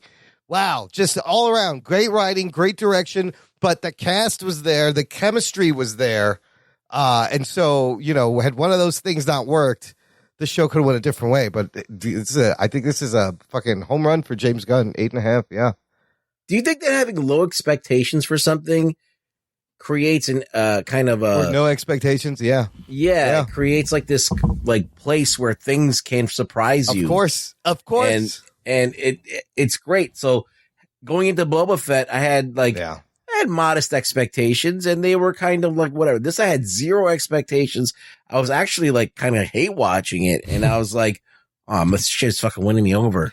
God damn, I'm looking forward to this. Boba Fett lost a little bit of goodwill because it was okay for us to have those expectations, knowing the team that was doing the show and given what they had previously given us. Right, we're full in our rights. Mandalorian, it was awesome, and then I don't know what happened. I don't know what the fuck happened. It's that sophomore album that you got to put out, Okay, right? everybody gets it done. You move on to the next one. That's fine, I guess. Yeah, Peacemaker. I would say I wasn't going in completely with no expectations. I did like that. I really enjoyed John Cena in the Suicide Squad, and I like James Gunn. So I'll say for me personally, it exceeded the expectations I had coming in. But I did expect it to be funny. We haven't seen James. The only thing I didn't know was John Cena as a complete lead and James Gunn on TV. I haven't seen anything that he's done on TV. So both those things ended up working out. Yeah. Do you think that it's going to actually work against him now that people keep expecting him to be the silly, the dick joke gory guy? Yeah. The gory dick joke guy. Like I like that, but I also see the problem with James Gunn is I see that he's very talented, and I'm like, I wonder what he could do if he really fucking wanted to make like a fucking sick ass movie. I mean, he'll get some shit the next time he does something that's completely straight and not, he's trying something different. Of course, it's going to challenge your expectations. He'll get some shit, but he's super talented. Like, I feel like he's got a vision. Yeah. And I feel like he's good with characters. Yeah. And I feel like his directing is pretty solid. So, like, I'm like, okay, maybe this dude could like really be the shepherd of something on his own. And I would like that to happen, but I don't know if I want it to be like the dick joke only thing. Like Quentin Tarantino does a lot of different stuff. Yeah. With a little bit of a sameness put in, but different enough. Like there's still conversational stuff in all of his movies, but some of them are more like Kill Bill had a lot of action in it. And then there's more serious films. And then, so, it's like, I feel like we could get something like that.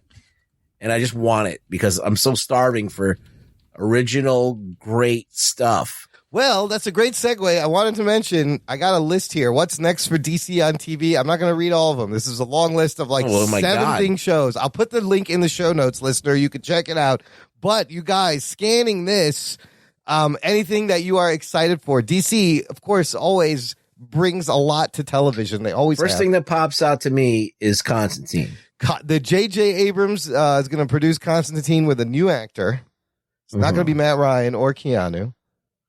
I'm very excited for the Sandman show that's going to be out on Netflix soon. They put out a screenshot of Dream and the thing, and they're doing a spinoff of Dead Boy Detectives, but I cannot wait for Sandman. It's going to be fucking weird and trippy. Oh, there's a Nightwing show coming. Is that from Titans? No, well, there's a Gotham Knights show on CW that's going to have the Bat Family with Damian Wayne and Nightwing. That's going to be, it's going to be completely. It's a CW show. Anthony, anything? Are you excited for another the spinoff or a Green Lantern or any of the Batman spinoffs? The Green Lantern one, it just intrigues me because this is supposed to be a TV series, and that on the surface, that seems like a very CGI heavy spectacle type show. Cost a lot of money. So I'm curious to see how that looks. I know I'm thinking about how Loki was kind of a CGI show, but that one is a little bit more introspective than what I would think a Green Lantern show is. So I'm just curious to see how they pull that off. Yeah. I'm just kind of scrolling down the list. I mean, Justice League Dark has been in the works for a while. Yeah.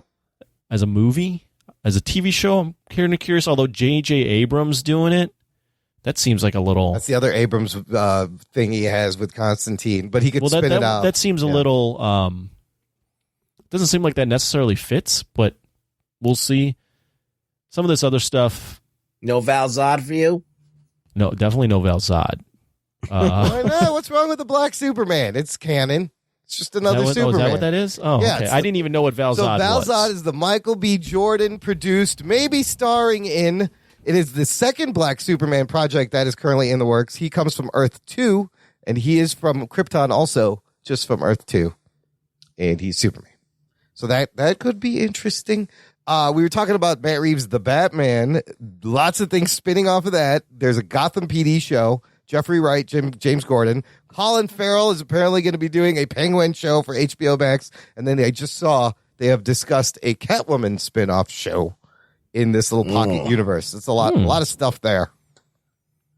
Jesus. Yeah, we'll see how. I mean, it'll be interesting to see. They have a lot going on. They got a lot. I'm curious to see if all this stuff gets made. Like, I never really trust until DC is actually filming it that it's going to get made. I mean, this Peacemaker show, he's talked in the interview. It's pretty crazy. He wrote the whole thing during the pandemic, all 8 episodes. He said it never changed. And he goes, a year later, I'm here sitting talking about the finale. I was like, that's fucking crazy. That shit happened quick. So he enjoyed that freedom of like being able to make something, produce something that quickly. Where he's like, I'm working on Guardians of the Galaxy Volume 3. It's been 4 years working on this fucking movie. He really enjoyed the quickness of television. So I think that's why he wants to stick with TV. Yeah. I mean, and imagine you could just fucking knock this shit out in a year. Yeah, you wrote That's fucking something amazing. and then you made it in a year, and it was all like that, and you have complete control and you got to do what you want. Well, and you get you kind of get a longer, as a creative, you get a longer, you get more time, right? Was it 7 episodes? Was this 8 episodes? 8 episodes, around 30 to 45 minutes. So much longer time than a movie to kind of weave a storyline and really flesh things out that you want to flesh out.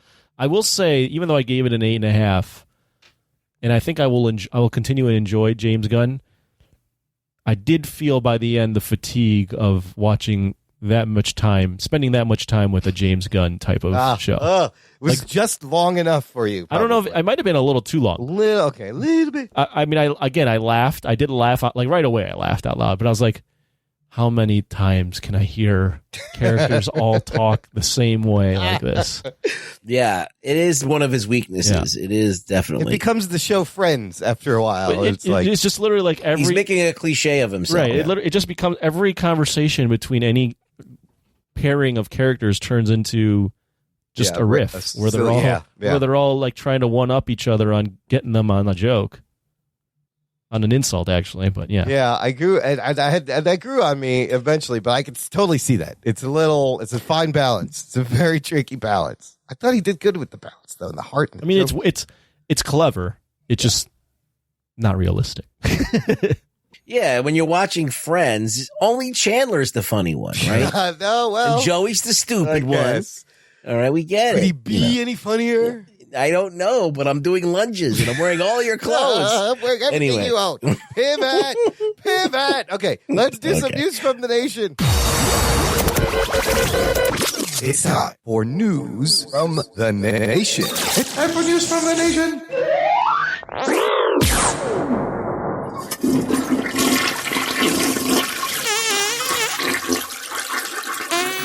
It stinks. It stinks. It stinks.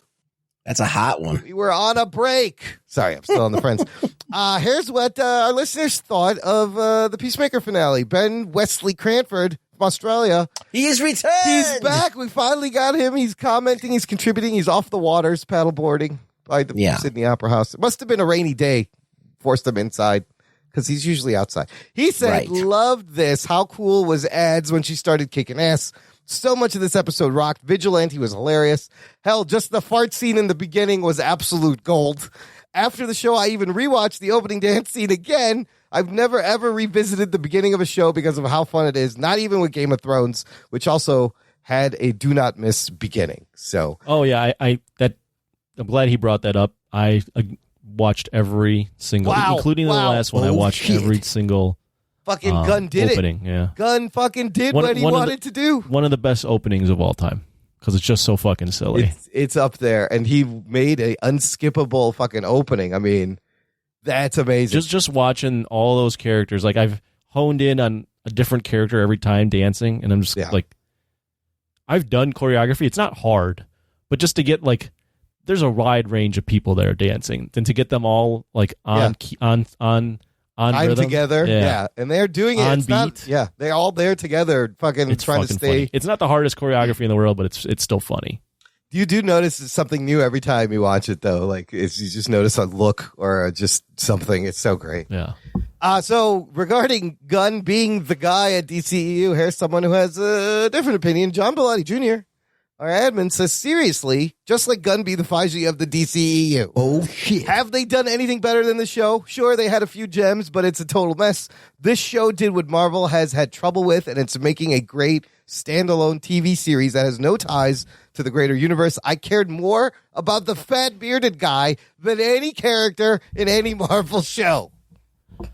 I love Bilotti's feedback because he always seems to try to take a shot at something else when he likes something. I'm going to tell you how much I love this by showing you how much I hate everything else. I mean, I did that with Boba Fett, but it's just that's his thing. He does it well. He does it very well. He's good at it. Yeah. What about Robbie Spliff Dog? I wonder what he has. Robbie Spliff Dog Mays says, one of the best superhero shows I've seen. Peacemaker, Watchmen, Daredevil Season 3. I agree with Spliff Dog. I would put it up there with one of the better superhero shows, in the past few years. I mean, Watchmen, he does mention some good shows. The first season of Daredevil, this one, Daredevil Season 3 was pretty good. Fucking Watchmen is great. Watchmen was good. Jessica Jones' first season was pretty good. Yeah. The Boys, I think it's up there with The Boys. Yeah. The Boys. I hate saying this now, but some of those seasons, like the first couple seasons of Arrow and Flash were good. They're not this good. And it's like they're already so dated that I can't even. I feel bad even saying that I liked them. I know it's weird to think about that. But those shows at one time were good. Yeah, but we didn't have this. As I said, there was nothing else on, and this is the first of its kind. Yeah. So we didn't have all this to compare it to even just a few years ago. And the amount of money, like you can tell the amount of money that's behind these shows now. Yeah. Okay, Lisa Morrison says, you really have to give James Gunn credit for his ability to take a bunch of characters you've never heard of, don't give a crap about, and make you care about them. I also love how the butterflies weren't even really evil, just doing the wrong thing for the right reasons. It was a great show that I really enjoyed. Yeah, Joss Whedon also was very good at that too. Yep. Except he didn't use licensed IP, made up his own shit for the most part. Buffy, Angel, Firefly, right? So that's what Gunn's got to do, something like that. Ethan Cranford, also from Australia, says absolutely adored this show. It ticked every box from action to comedy with an emotional backbone and well-written characters. 8.5 out of 10 for me. Very World's End vibes with the alien plot at the end there. Same score. Oh, yeah. World's End. Yeah, reminded me about that too. And then Joshua Michael says, love this series. It restored my faith in the DCEU, and the cameos got me excited for the movies they're releasing this year. Yeah, hopefully DC will have a good, solid year with these 4 movies. Oh, maybe they did it on purpose because those are releasing this year. Flash and Aquaman. Yeah, I'm hoping DC can have a solid year. I think the Batman looks promising. Well, this is a good start. See. Yeah. As he said. Yeah. Definitely a good start. All right. Good stuff, man. Fuck. I'm sad it's over. I was really enjoying the Peacemaker. You want to do some, what are we watching, Anthony? Did you watch Reacher yet at all? Every time I think I'm going to turn it on. Yeah. I don't. Fuck you. At some point I might turn it on. Okay. But then I just end up sitting there and doing something else. And then I forget that I'm going to turn it on. And then I just don't have any time. Maybe I'll turn it on after the show. We'll see. Have you watched anything else that's interesting or? No, just, sports, but you don't give a fuck about that, so. Hard pass. Yeah. Rugs, you got anything? I believe I got to the end of Ex Machina. Oh, Alex Garvey. Vox Machina. Oh, that's different. Sorry. That's a different movie. The anime based on the Critical Role D&D thing. Yes. And I'm happy to say that the show's gotten better, but still is lacking something, but it was definitely better. I think it was kind of like this generic thing, and then they kind of centered around one character, and then all the characters kind of rally around this character, and kind of like Peacemaker, where you all of a sudden you have a focal point, and then all the other characters interact around each other, and you start to get to know them a little bit more, whatever. I still don't know what the fuck anybody does, if they have powers, what the hell. They don't, the world establishing and all that establishment of anything is just not done at all. But wow, it got to the end and I had fun. I watched it. It was, it was disposable fun. All right. If you want to watch, a kind of, now new hip story about elves and shit, like fucking up vampires, this is for you. Check it out. I finished that All of Us Are Dead on Netflix, the Korean high school I've heard a lot zombie about that. drama. It's very good. It's some fucking sick zombie fucking action. My only criticisms about the show is it may be a tad long at 12 episodes. There is some wheel spinning that happens. I mean, I got to the end of episode 11 and it was a great ending. And then I was like, oh shit, there's another whole episode. I thought this was it. So, but it is satisfying. These you really feel the trauma these kids go through. These fucking zombies, I mentioned before, they're very fast and aggressive. If you get bit, you turn within minutes. They're the kind of zombies that they'll go flying out the window off a tall building and then just snap, crackle, pop, stand up and keep running. Like, they're hard to kill, right? So these kids went through some shit. Not all of them made it. You really felt, and then the larger city, there's shit happening. The infection's spreading fast. I thought it was really great. Some great cliffhanger zombie. And they do some interesting new things with the zombie genre, believe it or not. Now, the other thing I just watched today, compare this to The Walking Fucking Dead. I can't believe you're still watching that. Is back on. The back half of season 11 is just started. And after watching All of Us Are Dead, I'm watching this show with these slow-ass fucking zombies. I'm like, this is no problem. What are you doing? This should be easy, you fuckers. It's not even It's not even scary anymore. They're shambling along. Wait till you see these fucking crazy. Oh man, there's some tense moments in All of Us Are Dead. So if you can get through the whole 12 episodes, it's pretty satisfying. It might be too much for me, but it's just like 12. I don't know why. Wow. It's 12, and it just kept going. There's a little bit of decompressed shit and wheel spinning writing, but speaking of decompressed, I watched Raised by Wolves season 2. Yeah, I didn't get into that yet. Oh my god, it's moving at a snail's pace. That's Ridley Scott's show, right? Yep. I saw the first season. Where we last left off, Raised by Wolves is they basically went to the other side of the planet where it's like tropical and shit instead of freezing their ass off. Okay. And they met with, and the Rock is there in the jungle. Well, yeah, there's no jungle, but the atheists. Oh yeah.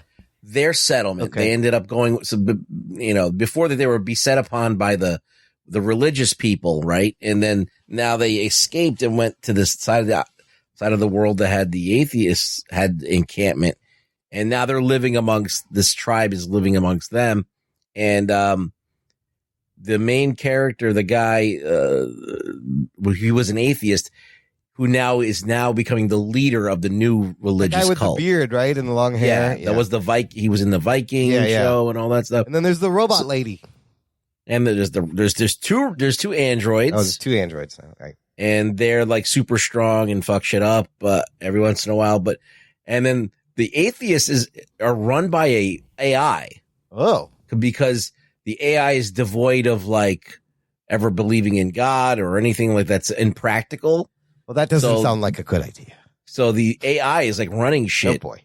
And it's almost like that's becoming the God. It's just kind of weird. It makes you think, but like at the same time, it's really dry. Yeah. And I would like to have more fucking violence and more just weird fucking crazy alien shit happening constantly. But I don't know if I'm going to watch these. They're building to something, but yeah, it's not pleasant. It's not like the greatest ride, but I'm watching it because I find I'm already I watched the first season and I'm like, all right, I got to fucking finish this. Well, you tell me if it's worth watching the second season, because I was like, I don't know if I want to start the second season. Right now, I can't really recommend it, but if I need some bad shit stuff, I'll let me know if it gets better. All right, that's good. That's it for this week. I want to mention I made a guest appearance at another podcast that's out now. How dare you? It's called the TV Trivia Podcast. I'm stepping out on you fuckers. That's all right. No, this guy reached out to me, Brian. Very great host, lots of energy, and you can hear me answer Iron Man trivia questions about the movie Iron Man. Oh. What was the hardest question that you got? Well, I'm not going to spoil it. You need to to listen to see if I'm really a nerd or if I don't know shit and can't remember jack shit. All right, I'll do it. Have you been on that show before? No. Oh. First time. What He was brought on you that Trivia show? Geeks. He reached out. He said he found us on a list of best comic book geeky podcasts. Wow. And he's what like, list was that? I don't know. I forgot to ask him. A list of Yeah, 1,000. email me that list A immediately. list of 2 million shows. Yeah, we were third, 3,900. 1.987 million show. He did say he had to scroll pretty far down before he found it. That's at least 20 pages of scrolling. Brian, he was a great host. I thanked him for having me on. It was a lot of fun. You're going to have to listen to see if I know what I'm talking about or not, or if I'm old and I can't remember things. That's probably what happened. Yes. Yeah. And also, my other podcast with my sister, Dance of Joy, a Perfect Strangers rewatch podcast. We had taken a little break over the holidays, but we're back up. We are in the beginning of season 4 of Perfect Strangers. danceofjoypod.com, or just there's a link in the show notes. What's going on in season 4? Just as a nothing. They're working in the basement of the Chicago Chronicle in the mailroom. The mailroom? Yeah. Okay. You got Mr. Gorpley. You got Harriet Winslow. Joe Marie Payton. You got Lydia Markham, Belita Moreno. Who? Oh, I know. She was Mrs. Twinkassetti, and then they just changed her character and made her a new character. Forget that she played that character. Yeah, we don't remember. Yeah, you didn't back then. So a lot of fun shit. They didn't give a shit back then. No, they just brought the same people back on as different people. They just knew that everyone was stupid. No one's gonna remember. When you binge this stuff 34 years later, you're like, hey, 4 years ago they tried to pass this lady off as Mrs. Twinkassetti. So if you like that, Perfect Strangers, it's a family-friendly show. There's no swearing. You can have it on with your kids around. It's very wholesome. Right. Very wholesome. Well, I'm saying our podcast is also wholesome, just like Perfect Strangers. No, it's not. No, that one is. Dance of Joy is. Anyways. Yes. that not this podcast. If you want another one, that's wholesome. Oh, okay. Anyways, Ruggs, where can the listener find you? You can find me on you Twitter. said that so exhausted. I'm exhausted. We're at the end of the show. I'm exhausted even telling you where I am. Hello. I'm on Twitter at Really Rug Boy. At Really Rug Boy. Listen, links in the show notes. jockandnerd.com/423 for all the shit we talked about. If you've heard something you want to know more, just go there. It's in the show description. Thank you for listening. Share the show. Thanks for listening to the Jock and Nerd podcast. My name is Imran. My name's Anthony. He's the Jock. He's a nerd. We'll peep you next time. I really don't give a shit. I fucking loved actually it. gave a shit. I'm pumped. Yeah, me too.